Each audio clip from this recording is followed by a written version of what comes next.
super happy to be here because, well, I think that Euronews is actually like a very valuable media organization, and it really gives like truthworthy insights into like what is happening actually nowadays in Europe, and especially nowadays with AI and everything happening, I think it's super important.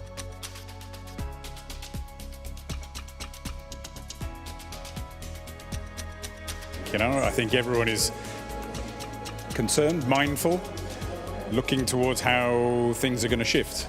There's clearly going to be a shift. I don't think we can deny that.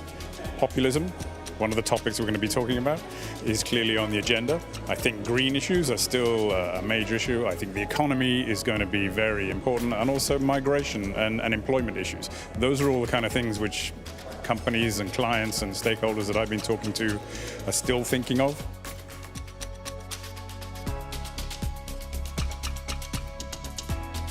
I think is looking at the elections themselves and how they are actually conducted.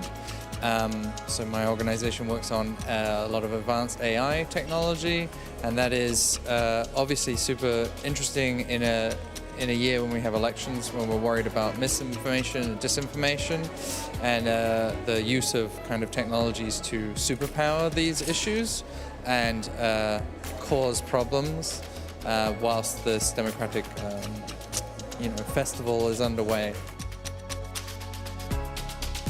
Well, without the EU, we would not have anything else. So, given the circumstances and given how the EU functions, I do believe that when we come together, then we are very powerful and strong, and we can deliver services to our voters and our citizens. And without the EU, I do not believe that Ukraine would have been able to stand its ground for so long, and Putin would have won.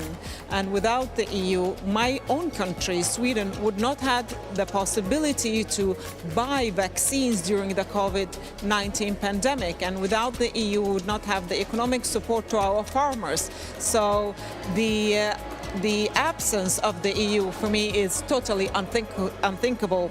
To stand alone is not to stand strong.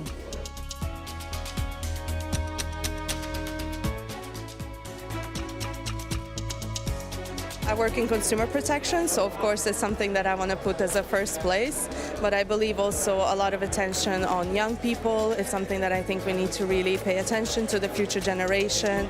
Are our policies really future-proof? Can we truly say that what we're doing now doesn't just serve the current purpose, but really has a long-term perspective, which I think should be basically the mission of Europe and European Union, is to not look at current crisis and decide that this is what makes sense right now. Does it make sense long-term? Do we really commit sustainability goals? Do we really do the right target?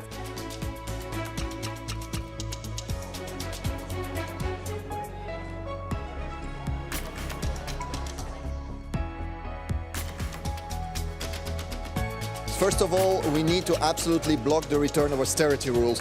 European economic governance has been a disaster for working classes, working people across the continent. And by now coming back with these rules once again, saying, you'll have to cut down on pensions, on salaries, on public services, it'd be a disaster for the working classes of Europe. Secondly, we finally need to tax the rich. Inequality, like this wealth concentration inside Europe, where you've got a few millionaires, billionaires even, controlling huge amounts of wealth, while, 1 in 3 Europeans, 1 in 3 people here in Brussels is at risk of poverty. That's unacceptable. So, a fast answer now. More Europe or less Europe? Better Europe.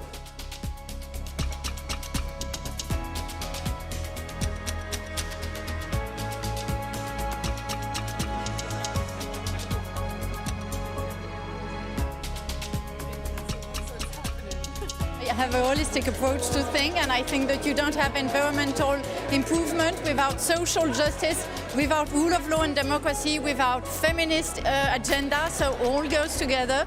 I want a world better for everyone in a very inclusive way, men and women, every color, every person. I want all citizens of the EU to be happy. So that would be my priority.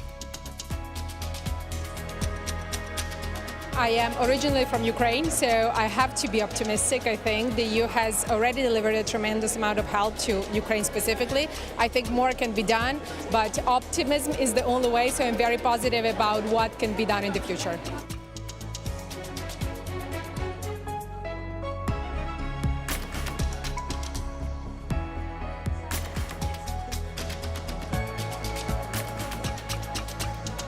Well, since I work for a science organization, I'm very concerned about disinformation and fake news, and I think it's really important to establish the facts so that voters can make informed choices.